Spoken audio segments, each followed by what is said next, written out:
Gas সংকটে প্রায় ১.৫ বছর ধরে বন্ধ ব্রাহ্মণবাড়িয়ার আশুগঞ্জ সার কারখানার ইউরিয়া উৎপাদন। প্রতি মাসে অন্তত ১৭০ কোটি টাকা লোকসান দিয়ে ১.৫ বছরে ২৫০০ কোটি টাকার বেশি ক্ষতির মুখে কারখানাটি। লক্ষ্যমাত্রা পূরণে ব্যর্থ হবার পাশাপাশি ব্যয়ভার মেটাতে হাত দিতে হয়েছে রিজার্ভ ফান্ডে।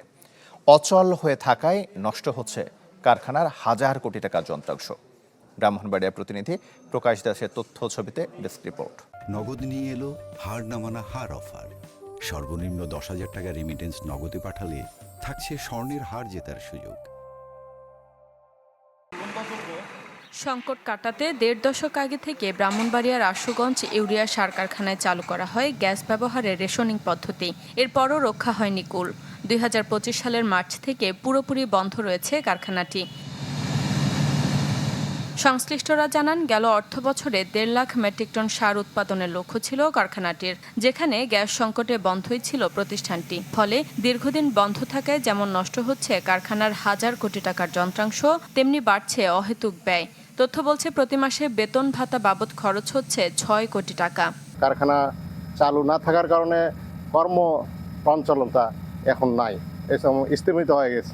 বিভিন্ন রোটেটিং ডিভাইস যেটা ৩৩০ দিনে চলার কথা না চলার ফলে এগুলা বিকলের মতোই অবস্থায় পড়ে আছে। প্রতিদিন আমরা ১১৫০ মেট্রিক টন সার উৎপাদন থেকে বঞ্চিত হচ্ছি। প্লাস আমাদের প্রায় মাসে ১৬৫ কোটি টাকা এবং বছরে প্রায় ২০০০ কোটি টাকা, আমি ১৭ মাসে প্রায় ২৪০০ কোটি টাকা উৎপাদন থেকে ব্যাহত হয়েছে। তথ্য বলছে, কারখানায় প্রতিদিন ব্যাহত হচ্ছে ১১৫০ থেকে ১২০০ মেট্রিক টন পর্যন্ত ইউরিয়া সার উৎপাদন। টাকার অঙ্কে যার মূল্য দাঁড়ায় দিনে প্রায় ৬ কোটি। এই হিসেবে গেল ২ বছরে যাতে ক্ষতি ছাড়িয়েছে ২০০০ কোটি টাকার মতো। অন্যদিকে বিদেশ থেকে সার আমদানিতে গুনতে হচ্ছে বাড়তি অর্থ। ফান্ড আমাদের শূন্য হাতে, গ্যাস বিল বকে আছে। আমাদের যদি গ্যাস বিল বকে দিয়ে দিব তো আমাদের কাছে কোনো টাকা থাকবে না। আমাদের শ্রমিকরা প্রতি মাসে ৬ কোটি টাকার মতো বেতন ভাতা দিতে হয়, সেখানে একটা বড় ধরনের খরচ, আর টুকটাক কেনাকাটা থাকে আমাদের।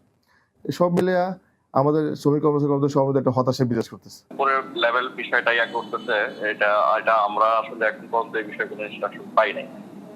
আমরা প্রস্তুত আছি, নির্দেশনা পাইলে আমরা সাথে সাথে দিতে পারবো, পুনরায় গ্যাস চালু করতে পারবো।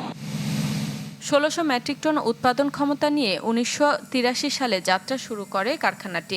এখানকার উৎপাদিত সার ব্রাহ্মণবাড়িয়া ছাড়াও কিশোরগঞ্জ, মৌলভীবাজার, চাঁদপুর সহ কমান্ডভুক্ত ৮টি জেলায় সরবরাহ করা হয়ে থাকে।